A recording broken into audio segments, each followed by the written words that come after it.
كتار عم يسألوني شو برنامجك؟ بعت لنا برنامجك. أنا برنامجي أكبر من 3 كلمات تنكتب. كل البرامج اللي تقدمت بكل الانتخابات نسيت في اليوم التالي. أهم شيء بناء الرؤية. كلمة رؤية ما كانت موجودة أبدا بمصطلحات نقابة المهندسين. بدنا رؤية توصل الشجرة لثمار. أنا مع اعتماد مبادئ ثابتة بكل الأمور. المبادئ ما بتتغير، وأنا استقراري اللي بعمله بمواقفي الثابتة هو مستند لمبادئ. هيدي المناظرة أكيد عندها دور كتير مهم. ما بيصير يصير الشغل من دون مناظرات. هيدا لازم يكون بكيان النقابة. التنافس بده تكافؤ فرص. إذا أنا ما معي مصاري ما بيقدر يتنافس مع واحد بيجيب ناس بالطيارات لحتى ينتخبوه. في رسالة بدنا نوصلها. المناظرة تكشف. النقابة لازم تكون هي النموذج، هي القدوة، لأنه في شعار مرق فترة إنه في ناس حدا ما خلوهم يعملوا أو خلوهم يعملوا. يكون المرشح حر، حقيقة حر، وما بيبيع وما بيشتري. وبهيدا الصدق اذا اجوا احزاب قالوا له نحن بندعمك، شو الغلط، شو الخطيه؟ بكل دقه وصدق لم يكن يوم من 98 نقابه مستقله.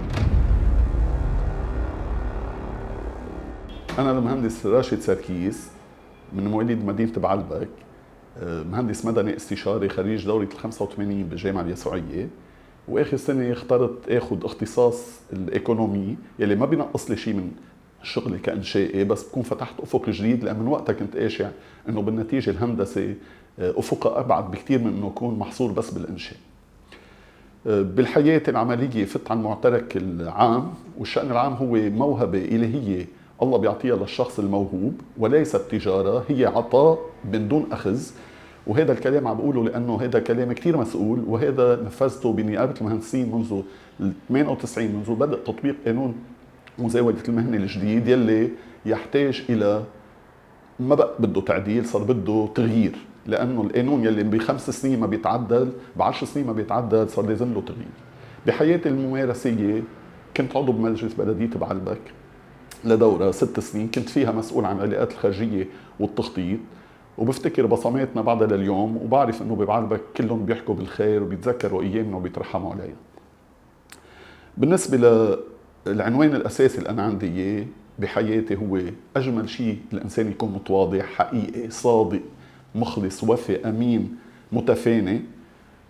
أنا معروف بعدم التصاقي بالمال، ما بعرف أشتغل بالمصاري، أنا زلمة بشتغل رسالة، فحياتي رسالة. ومشان هيك عنواني بانتخابات نقابة المهندسين ما بقى تحمل القصة، لازم المهندس يرجع ملك. حاولت بكل الظروف، مع انه ما بحب كلمة حاولت، بس اشتغلت من كل قوتي مع كل اللي كانوا قبل على مدى 25 سنة مثابرة. انا عضو بهيئة المندوبون منذ 25 سنة وبعدني ولا زلت، وبعد عندي ولادي لسنة الجاي. بكل هاي المثابرة كنت على طول بالصفوف الخلفية، ساعد، انصح، ارشد، اشتغل ملفات، عملنا كتب، ما في شيء ما عملناه. باللجنة العلمية قضينا 15 سنة 16 سنة برئاسة رابطة الإنشائيين. هلا أنا أمين سر الفرع الأول يلي ما بيجتمع. فكل هذا الشيء كنت أقبل كون الثاني والثالث والرابع، المهم نعمل شيء لقدام. بس الحقيقة فشلت كل هالمحاولات، لأنه ما حدا كان عم يتجاوب بالشكل اللازم. يعني في تجاوبات جزئية كان تمام نظلم حدا. ما بقى في مجال إلا الواحد هو شخصيا يتقدم تيمسك الملف مزبوط، ولا سيما انه انا عندي وعود كثيره لكثيرين كل مره يقولوا لي اي متى بدك تترشح، اي متى بدك تترشح. فانا اليوم مجبور نفذ مصداقيتي بترشحي، مجبور، منه شغله خيار. يعني في ناس بيقولوا لي مكفي للاخر، انا اليوم مترشح لانه عندي مصداقيتي هي اعلى من كل شيء، وترشحي هو تتميم لهيدي المصداقيه. كتار عم يسالوني شو برنامجك؟ بعت لنا برنامجك.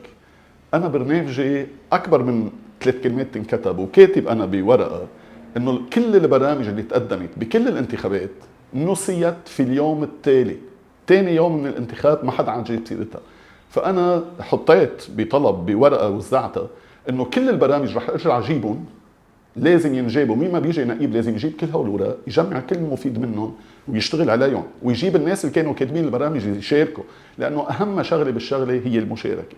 من جهتي بقشع اهم شيء بناء الرؤيه، وكلمة رؤية ما كانت موجودة أبداً بمصطلحات نقابة المهندسين. الرؤية ما بيقدر تكون هيك شو ما كان ومنا شعار. الرؤية تستند إلى عناصر مهمة بتكوينها، بدها حكمة، والحكمة هنا أقول تفتخر على الذكاء، لأن في ناس أوقات بيفتخروا بذكائهم. الحكمة تفوق الذكاء. الصدق والثمار. بالنتيجة بدنا رؤية توصل الشجرة لثمار. بكل صدق الثمار اللي كانت منتظرة خلال كل هذه المدة الطويلة بنقابة المهندسين لم تينع بعد ولم تنضج بعد، وهذا الشيء منه طبيعي. 25 سنة، 26 سنة، 27 سنة، 30 سنة وبعدنا ما نضجنا بثمرة مضبوط تبين رفع شأن المهنة. أنا مع اعتماد مبادئ ثابتة بكل الأمور. مشان هيك برنامج بيقدر يجي جزئي، لأنه يمكن بكرة يتغير ظروف وتتغير كل الأفكار. المبادئ ما بتتغير، وأنا استقراري اللي بعمله بمواقفي الثابتة هو مستند لمبادئ.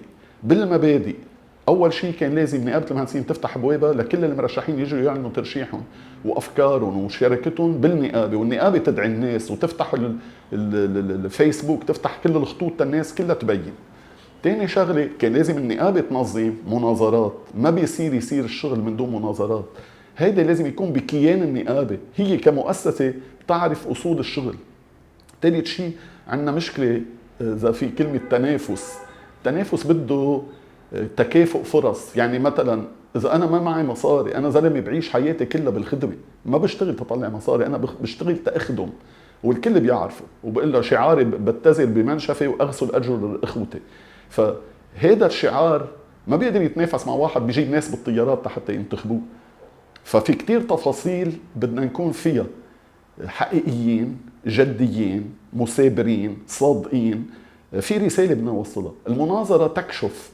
هلا في ناس بيقول لك يا اخي ضد المناظرة. لا، ما كمان بتكافؤ الفرص. ما في تكافؤ فرص بالنقابيات.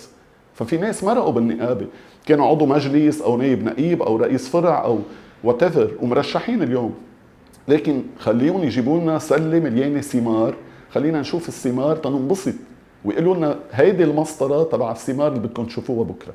فهيدي المناظره اكيد عندها دور كتير مهم، بس كمان بده يكون في تكافؤ بين الناس، وبده بكل صراحه يعني بدها شغل تحضير، لانه الاسئله كتير مهمه، في كتير اشياء غميقه لازم تطلع على الوجه وتتبين الحقائق مظبوط. في شقفة من المشاكل ممكن تكون خارجية، ولكن إذا في نقابة مهندسين مظبوط بتواكب الشغل الحقيقي، يعني إذا كان في نقيب قبضاي مجلس نقابة متفاهم، والمجلس نقابة أنا بتصور أهم تفاهم بيكون فيه هو من وراء النقيب، هو ضابط الإيقاع. النقابة إذا بتكون مظبوط عم تشتغل صح بتخربط كل المشاريع الأخرى، وبتقدر هي تقلب الموازين. مشان هيك أنا ضد فكرة إنه النقابة شقفة من البلد فمثل ما البلد بتصير النقابة. لا، أنا برأيي وحكيها بعدة وسائل الإعلام قبل، النقابة لازم تكون هي النموذج، هي القدوة، هي تعلم الآخرين كيف بيصير النجاح. لأنه في شعار مرق بفترة إنه في ناس حدا ما خلوهم يعملوا أو خلوهم يعملوا. نقابة المهندسين كان لازم تبرهن، هي دورة تبرهن. ومشان هيك كتبت مرة مقالة اسمها لو كان في لبنان نقابة مهندسين، وبعدد كل الاشياء اللي كانت بتصير لو انه كانت موجودة مثل ما لازم. في شغلة كثير مهمة انا كنت اذكرها بالاستقلالية.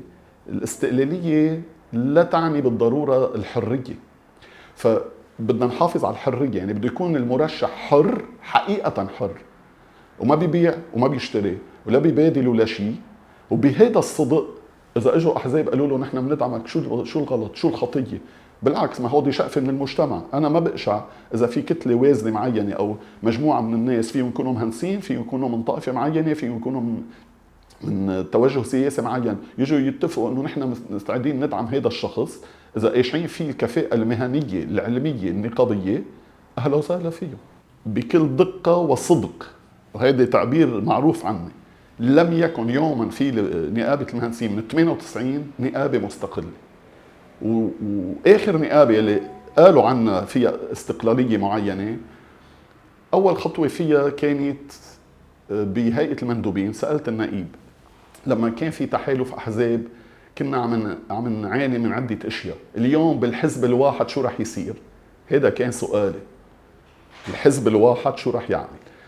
عندنا فرص اليوم يكون عندنا مزبوط واحد مستقل، حدا مستقل، والمستقل هو أحسن شيء لكل الأحزاب، لأنه بيكون بيعمل مصلحة المهندس. ساعتها كل الحاضنة تبع كل حزب رح تكون مصالحها متوفرة بشكل كتير مرتب مهنيا، علميا، ثقافيا، اجتماعيا، صحيا، من كل الميلات، ورح يستطعموا شغله جديده بحياتهم ما شافوها، يلي ساعتها بترجع بتجاوب على السؤال اللي قبل، منحارب في اي ضغط اخر واي شيء جاي يفشلنا، ونرجع نعيد قيمه الهندسه. ومشان هيك انا مش عن شيء قليل اخذت عنوان المهندس ملك. انا كاتب، حطيت معايير مش بس لإلي، لكل الناس. اول شيء النقيب اللي هلا مرشح، في عندنا مجموعه مهندسين فوق ال10 مهندسين مرشحين على نقيب. اول شيء اذا مزبوط هيدا جاي يشتغل نقيب، اذا سقط لازم يجي يشتغل نقيب، يجي يقعد لعند النقيب يحط كل طاقاته بتصرفه ويجي يخدم 3 سنين معه. واذا كان النقيب اللي بيطلع نقيب مزبوط، لازم يعيط للي كانوا مرشحين يقول لهم تعوا ساردوني، لانه انتم اكيد عندكم كان برامج، وتعوا بواب مفتوحه لكم.